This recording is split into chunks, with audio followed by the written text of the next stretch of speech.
মোদিকে আমরা সন্ত্রাসী হিসেবে আখ্যায়িত করে সাবধান করে দিতে চাই।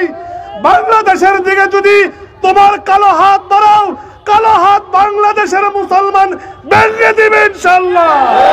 আজকে ভারতকে হুঁশিয়ার করে দিতে চাই, তোমরা যদি পাকিস্তানের সাথে সিন্ধু চুক্তি করে আজ থেকে 1960 সন থেকে যদি তোমরা এই পর্যন্ত রক্ষা করতে পারো, তাহলে আমাদের বাংলাদেশের এরকম ভাবে ফারাক্কা এবং তিস্তা চুক্তি তোমরা কেন বাস্তবায়ন করতেছো না?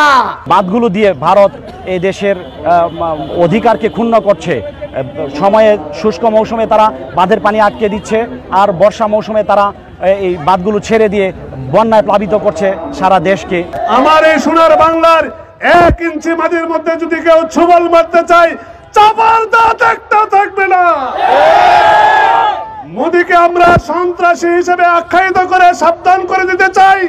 বাংলাদেশের দিকে যদি তোমার কালো হাত বাড়াও, কালো হাত বাংলাদেশের মুসলমান ভেঙে দিবে ইনশাআল্লাহ। আজকে এই প্রতিবাদ এটা শুধু ভারতের বিরুদ্ধে নয়, ইসলামের সকল অপশক্তির বিরুদ্ধে। এই অপশক্তি যেন আর জেগে উঠতে না পারে। বিগত সরকারের যে তাণ্ডব আমরা দেখেছি, বিগত সরকারের যে দুর্নীতি দেখেছি, এরকমভাবে যেন আর কোনো সরকার এই বাঙালি জাতির উপর জেকে বসতে না পারে, চেপে বসতে না পারে, এটাও আমাদের আজকের এই সমাবেশের একটি লক্ষ্য। আর মূলত যে বাঁধগুলো দিয়ে ভারত এই দেশের অধিকারকে ক্ষুণ্ণ করছে। সময়ে শুষ্ক মৌসুমে তারা বাঁধের পানি আটকে দিচ্ছে, আর বর্ষা মৌসুমে তারা এই বাঁধগুলো ছেড়ে দিয়ে বন্যায় প্লাবিত করছে সারা দেশকে।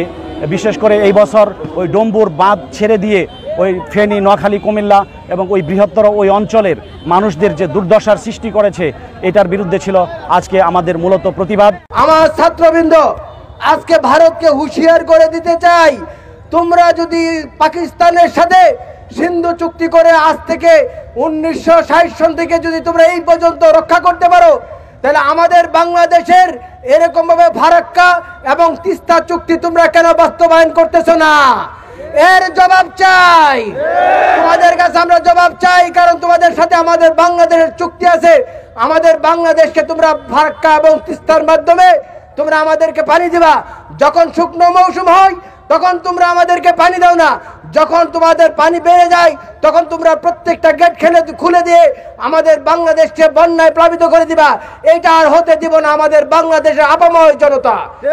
আজকে আপনাদের প্রত্যেকের কাছে অনুরোধ করতেছি, বাংলাদেশের সকল মানুষ যদি জেগে ওঠে, তাহলে ভারতের কোনোদিনও শক্তি কুলাবে না যে আমাদের বাংলাদেশের উপর এরকমভাবে স্টিম রোলার চালাইতো।